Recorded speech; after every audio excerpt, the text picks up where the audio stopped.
None so far naman po, Doc. Okay, thank you. So I will proceed na, no? Sorry ulit.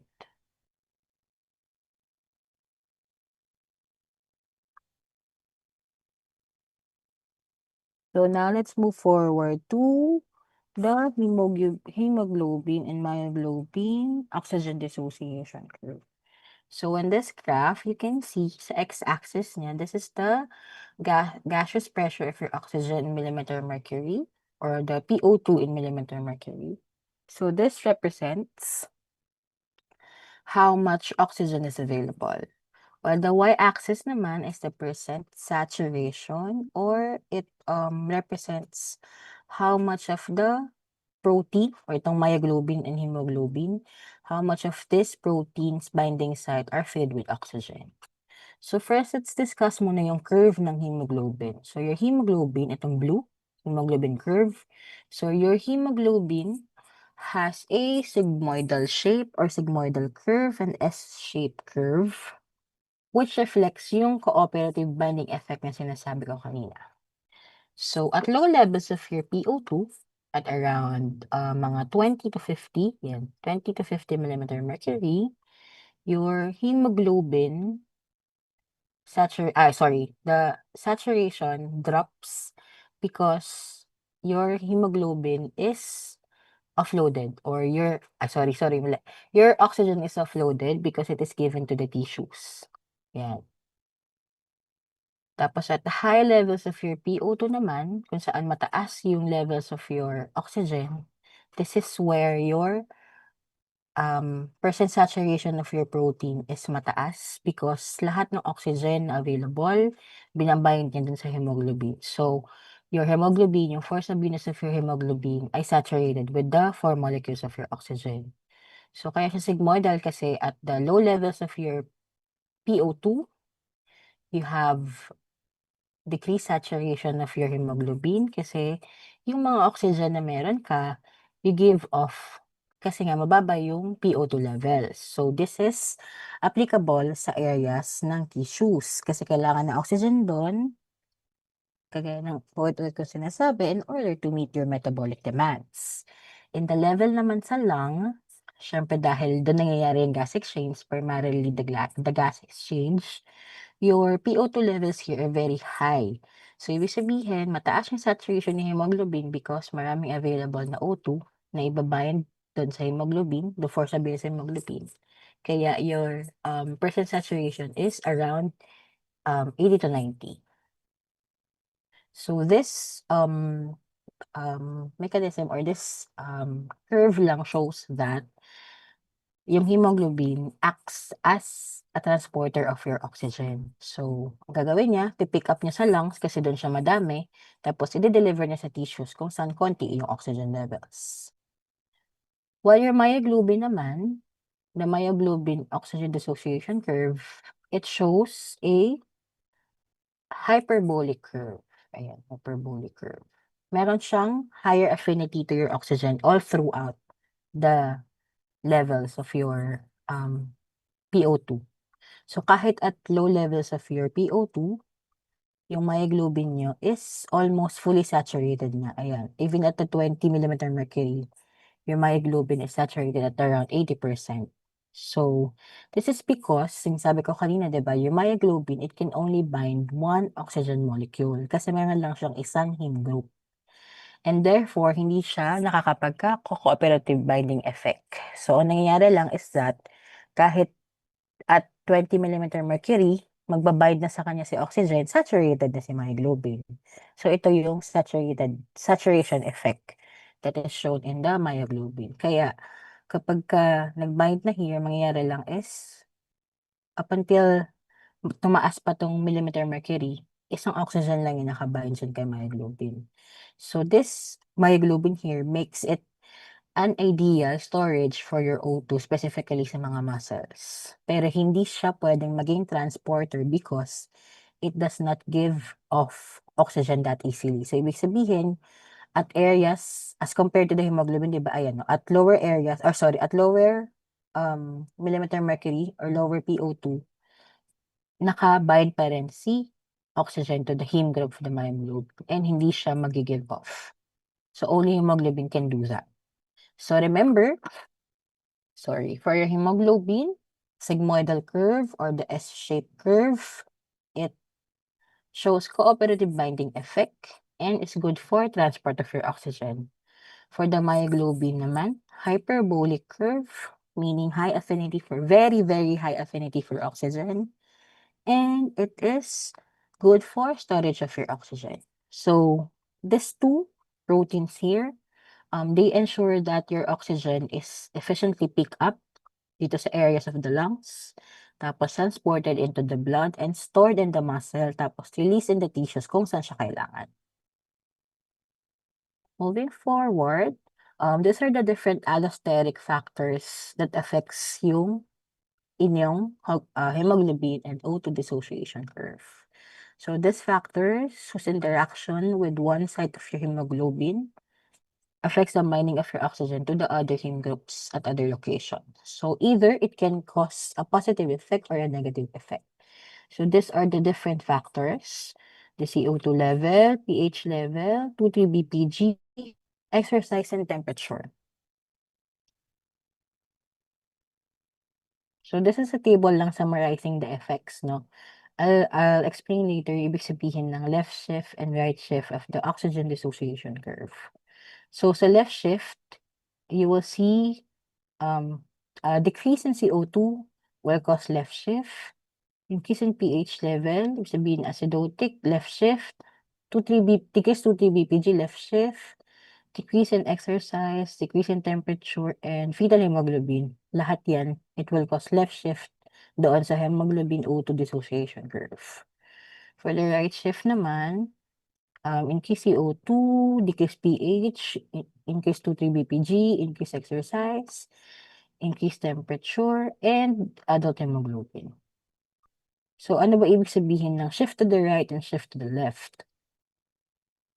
When we're talking about shift to the left, it means that your hemoglobin gives up your oxygen more easily.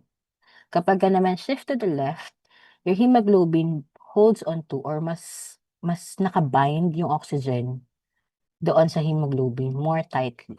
So for shift to the right, since it gives up oxygen more easily, mas decrease yung affinity of your hemoglobin to the O2. Ibig sabihin, hemoglobin is less eager to bind with your oxygen. So since merong decrease in the percentage of the oxygen saturation of hemoglobin, meron kang decrease na oxygen content in the blood. So ibig sabihin, at any given moment or at any given PO2 level, yung hemoglobin mo, it carries less oxygen molecules. So, pag shift to the right then, in case yung P50 mo, P50 nyo is the partial pressure of your oxygen at which your hemoglobin is saturated with oxygen at 50%. So this P50 here is a measure of the affinity of hemoglobin for oxygen. So ibig sabihin kapag kapag increase ang P50, it means that your hemoglobin needs a higher PO2 level to reach 50% saturation. So meaning your hemoglobin binds oxygen less tightly and therefore it decreases the affinity. So, ibig sabihin, mas naa-unload mo si O2 or mas madali to release yung O2 doon sa tissues. So, if there is increase in the unloading of oxygen or increased release of the oxygen, more oxygen is then delivered doon sa tissue. So, very specific to, for example, if merong hypoxia, may mga hypoxic levels, mababa yung O2, mag-offload siya ng oxygen dun sa tissues. Or for example, if very common, kunwari nag-exercise, no? Since syempre, exercising, it needs higher oxygen levels sa tissues, diba? To meet the metabolic demands mo during exercise. So, this is when the oxygen hemoglobin dissociation curve shifts to the right. So in the shift to the right, it favors yung formation of your 10 state or the T state kasi 'di ba? Your 10 state is the confirmation that has low affinity for your oxygen.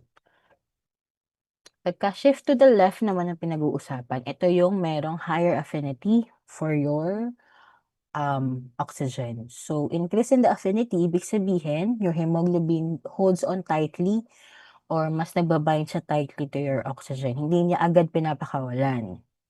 So, increase percentage of the O2 saturation ng hemoglobin, ibig sabihin, increase in the oxygen content of the blood. Difference lang nito, ibig sabihin at any given PO2 level, yung hemoglobin nyo carries more oxygen.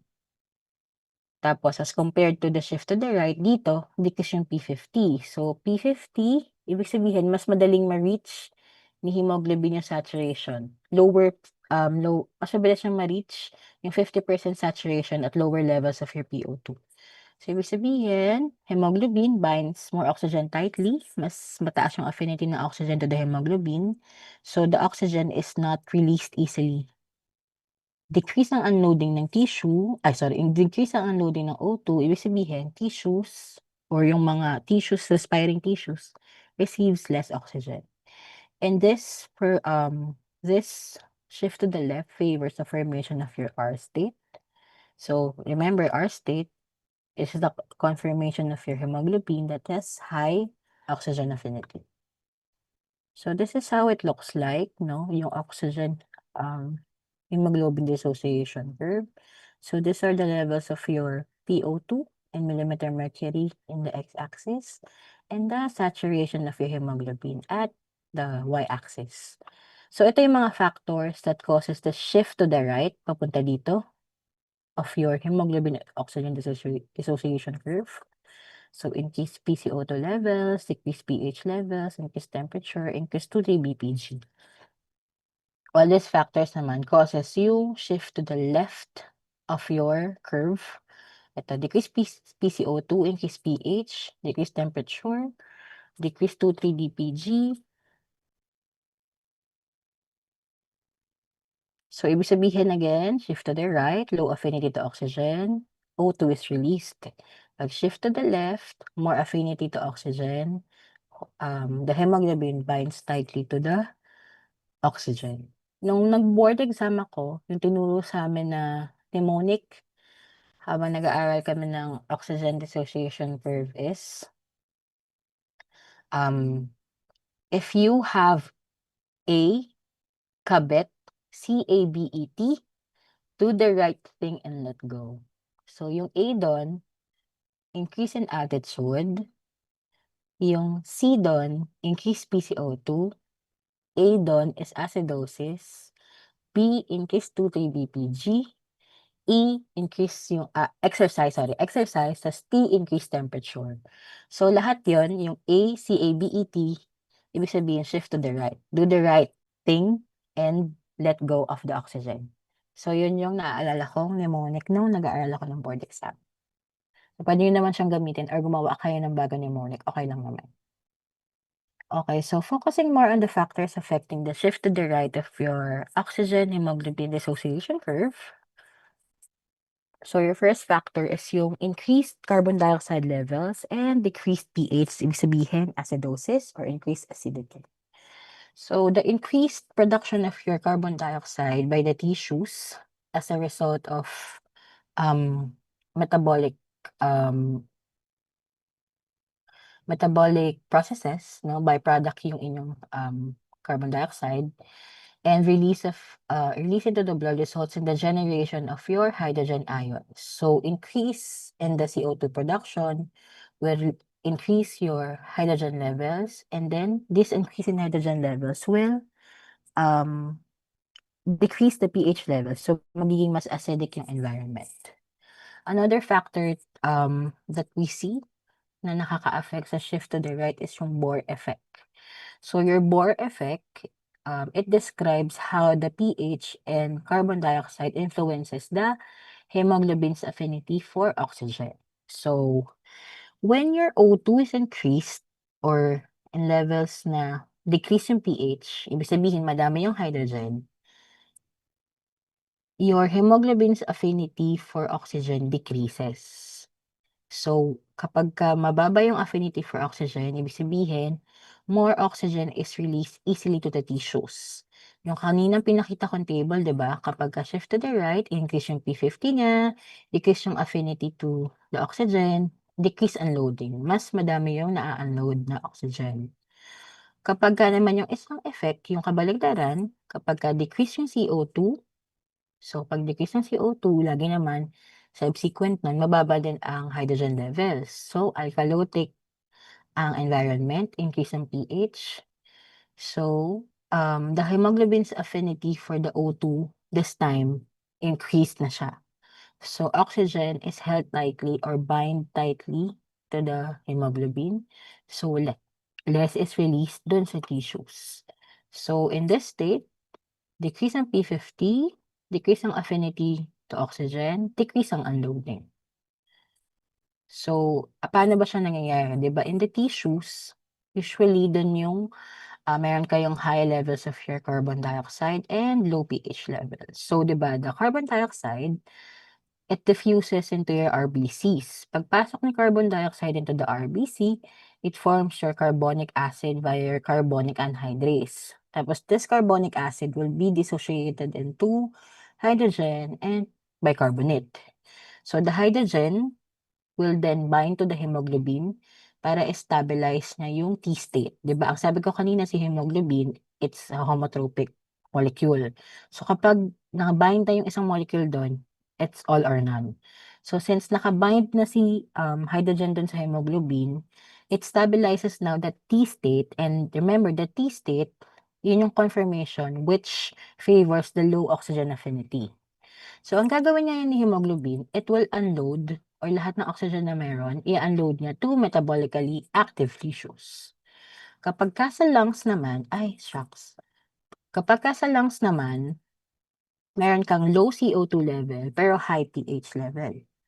So, in here, diba your carbon dioxide is diffused out of the blood.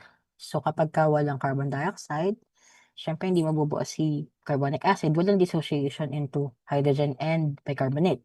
So, the hydrogen concentration decreases. So, this state then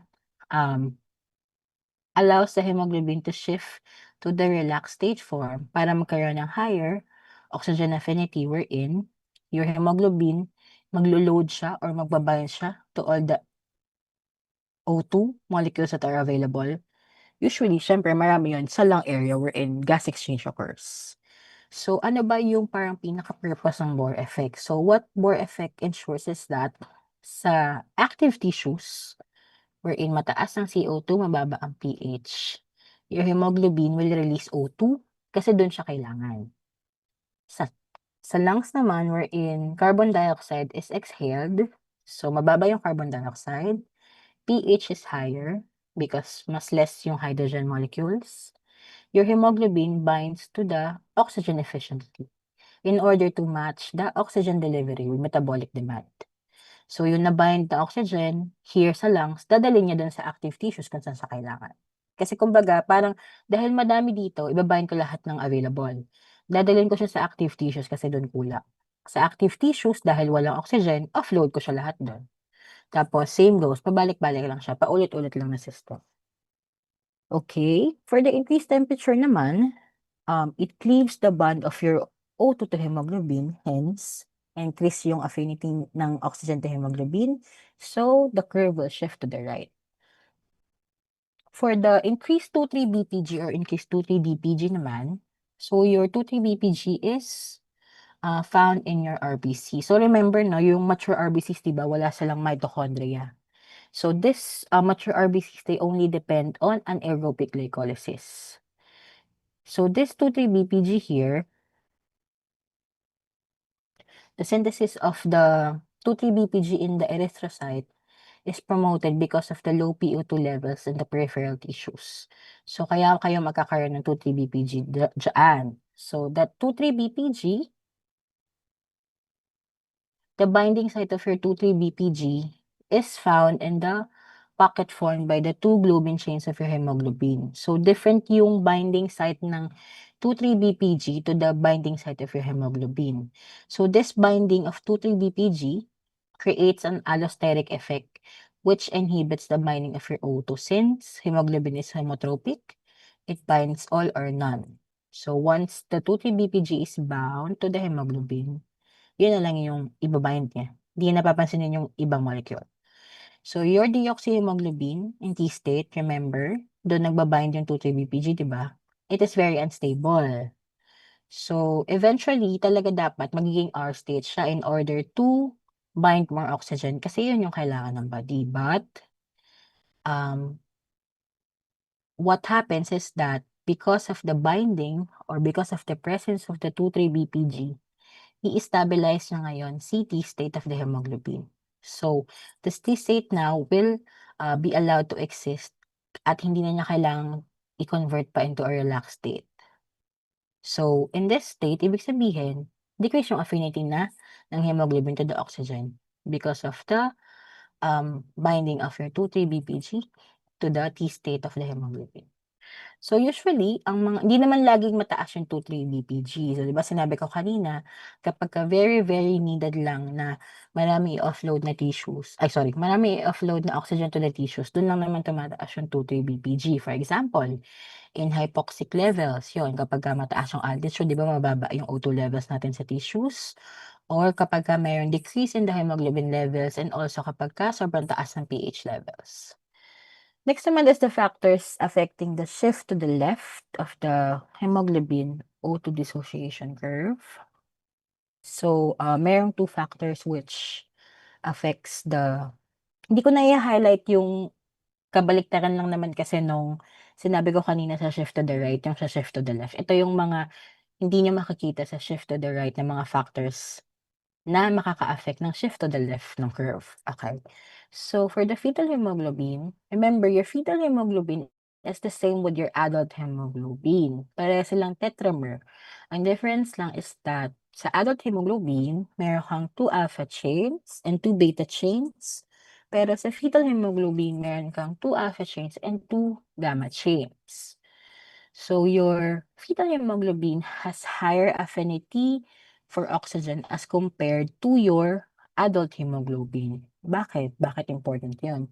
This is because yung fetus, di ba, inside the mother's womb, kailangan niya kasi mag-extract ng oxygen from the mother's blood across the placenta. So, ibig sabihin, yung higher affinity pa of oxygen doon sa fetal hemoglobin, it ensures that kaya niyang mag-bind or kaya niyang i-pull yung mga oxygen away from the maternal adult hemoglobin towards the fetal hemoglobin para mabuhay sa syempre. Okay? And also, your fetal hemoglobin has a weak binding to your 2,3-BPG. So, normally, no, yun nga, yung 2,3-BPG in certain conditions like hypoxia, it binds to your hemoglobin para i-favor yung O2 release. However, sa fetal hemoglobin, since meron siyang 2 gamma chains, and yung adult hemoglobin natin has 2 beta chains. So, itong 2 gamma chains of your fetal hemoglobin is, it lacks the positively charged residues found in the beta chains, wherein ito yung nag-i-interact sa 2,3-BPG. So, this weak binding with 2,3-BPG, ibig sabihin, all throughout, this fetal hemoglobin can bind with your oxygen with a higher affinity. So, ibig sabihin, mas madali yung oxygen transfer from the mother to the fetus. So, the higher oxygen affinity of your fetal hemoglobin, it facilitates the easy transfer of oxygen from the maternal circulation across the placenta towards the red blood cells of the fetus. Next is the carbon dioxide. So carbon monoxide. Your carbon monoxide binds to the heme group of the hemoglobin molecule at the same site as the oxygen. And once it binds to the hemoglobin, it forms the carboxyhemoglobin. So, ang difference is that mas mataas kasi yung affinity of carbon monoxide for hemoglobin. Around 200 times greater than that of your oxygen. So, ano ba ginagawa nito? So, when your carbon monoxide binds to one of the 4 heme sites, the same site kung saan nagbabind si oxygen, it shifts yung T-state conformation of the hemoglobin to the R conformation. causing the other remaining heme sites to bind oxygen with high affinity. So, kahit na small amounts of carbon monoxide lang, it can greatly influence the binding of your O2 to the hemoglobin. So, in the presence of your carbon monoxide, yung affinity of the hemoglobin for oxygen is enhanced. So, ang mangyayari, since mas marami yung affinity, it causes the shift to the left ng curve. So, it prevents unloading or mas bind yung oxygen tightly dun sa hemoglobin. And it prevents unloading and delivery of the oxygen to the tissues. However, may caveat lang dito, no? So, as the levels of your carbon monoxide in the blood approaches 1 millimeter mercury, lahat ng binding sites of your hemoglobin are occupied now by the CO or the carbon monoxide. Kasi nga, mas mataas yung affinity of CO dun sa hemoglobin. So, kumbaga mas naunahan niya yung oxygen na mag-bind sa hemoglobin. And remember, syempre, this is not suitable or this is not compatible with life. And usually, it may cause death in some cases. So, if you're aware of carbon monoxide poisoning such as pinaka-common is yung nagstay sa loob ng car, nakatulog sa loob ng car, tapos sobrang sarado ng car, ayan. O kaya, merong mga furnaces sa bahay or may mga fireplaces tapos sobrang kulob ng room, walang enough ventilation, ayun, yun yung mga usual causes of your carbon monoxide poisoning and it may cause death. Kasi siyempre, wala ng oxygen na nagbabind dun sa hemoglobin. So, wala ng transport of your oxygen to tissues kung saan siya kailangan. Okay, last gas na kailangan nating i-discuss is yung carbon dioxide. So, carbon dioxide, meron tayong three forms of your carbon dioxide. Your dissolved carbon dioxide, carbaminohemoglobin, and bicarbonate. So, pinaka-konting form of your carbon dioxide is the dissolved form, which accounts for 5 to 10% of the total carbon dioxide in the body. As next is yung carbaminohemoglobin, which is around 20%. And lastly, pinakamadaming form of your carbon dioxide is in the form of your bicarbonate, which accounts for 60 to 70% of the total carbon dioxide and is present in both, RBC and plasma.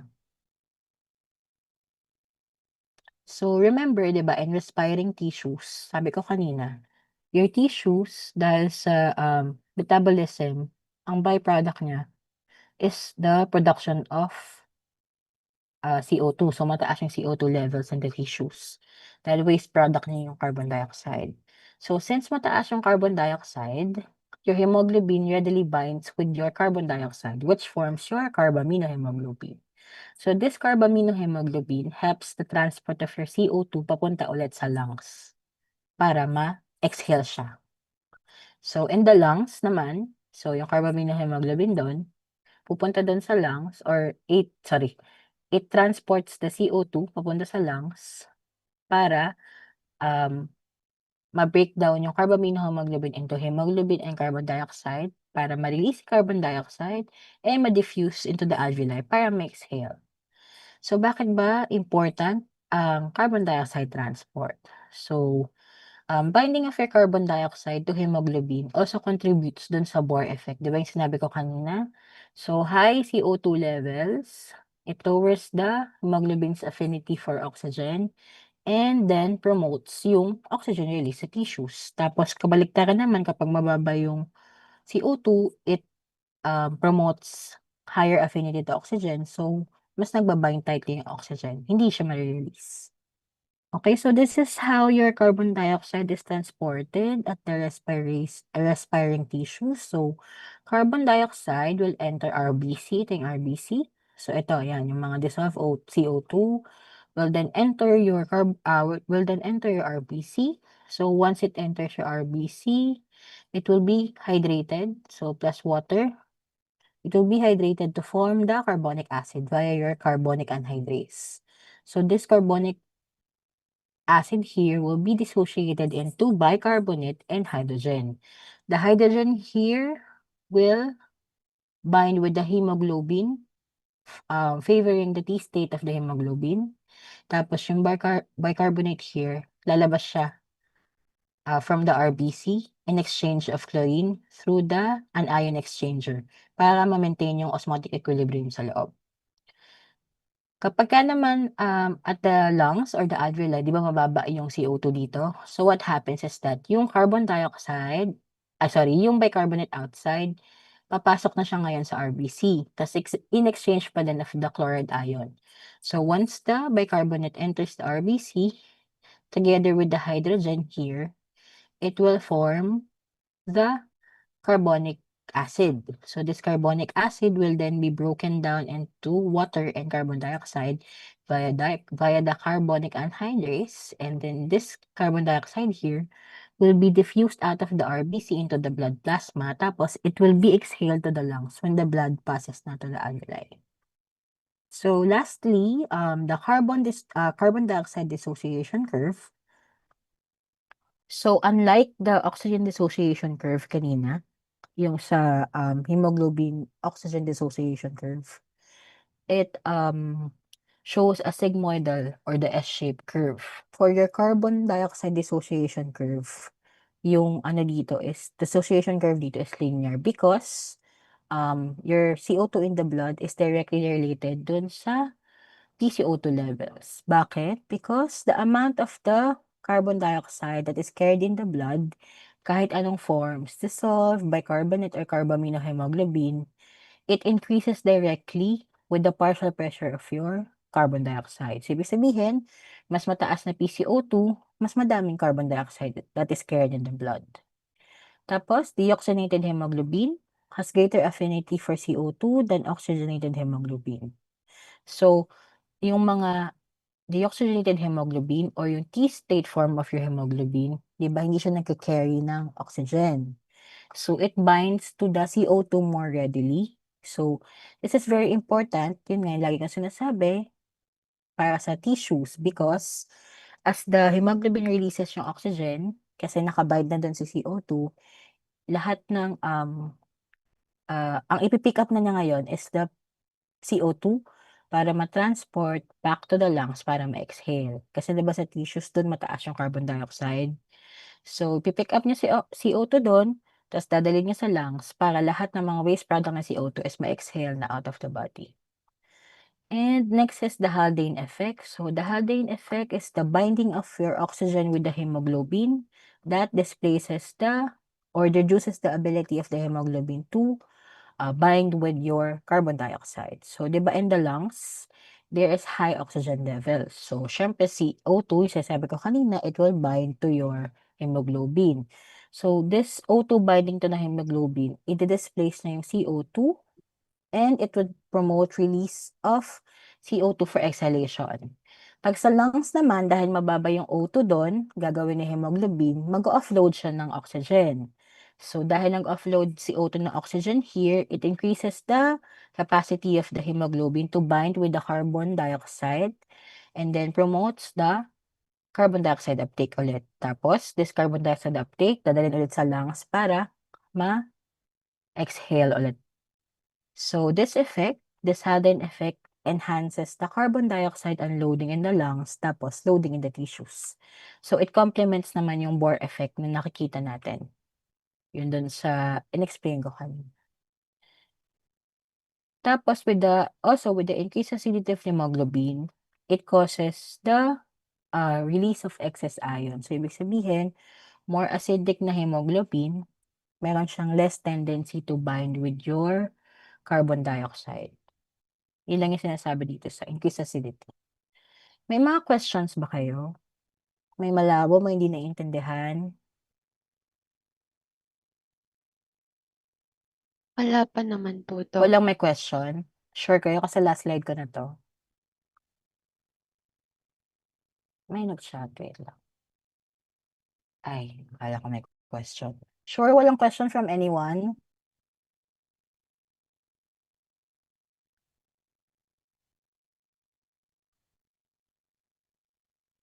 For the reference, both na Harper's and Lippincott. Parehas. Kasi mas maiksi siya sa Harper's, mas mahaba sa Lippincott. So, parehas kong ginamit. Parehas nyo rin naman na reference book yun. So, kapagka nag-trans kayo, pwede niyo gamitin both. Wala kayong questions? Malinaw ba? May mga nakakalito? This is the time to ask.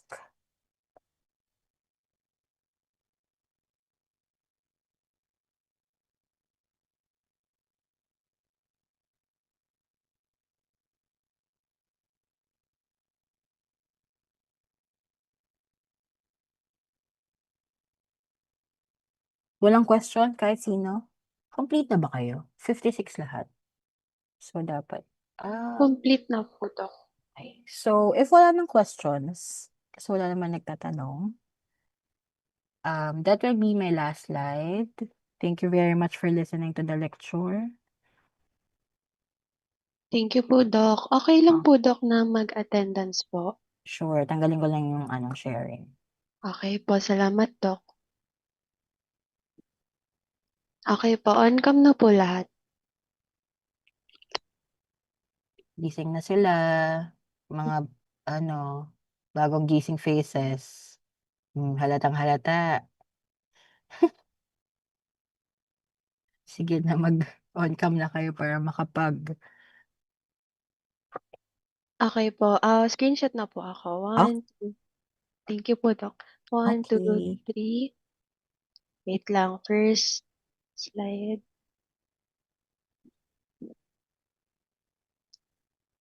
Second po. 1, 2, 3. Okay, last na. Wait lang. Okay, last slide. 1, 2, 3. Okay na po, Doc. Thank you Okay po. na, pakisend na lang si JC. Thank you. Okay na, done na ako. Thank you, Doc. Thank you. Ay! Thank you po, Doc. Okay. Thank you po, Doc. Thank you. Thank you po, Doc. Okay.